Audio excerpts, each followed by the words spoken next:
Fala, meus amiguinhos, tudo bem com vocês? Hoje trazendo mais um vídeo pra vocês. E aqui, esse é o vídeo de slime que deu errado, né? Que deu errado. Acabei de tirar do freezer razoada.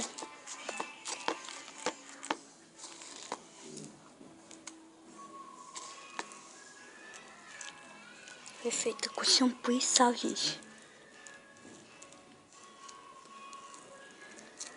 Do mesmo jeito, vira água.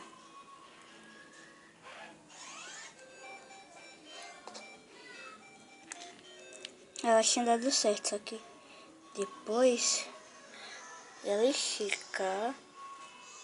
Até que depois junto.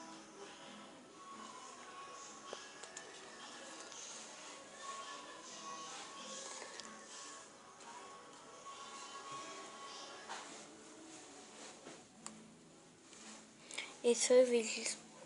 Deixa o like, se inscreva no canal e ativa o sininho de notificação para não perder nenhum vídeo. E esse foi o vídeo. Tchau, tchau. Beijo, beijo para todos os meus inscritos.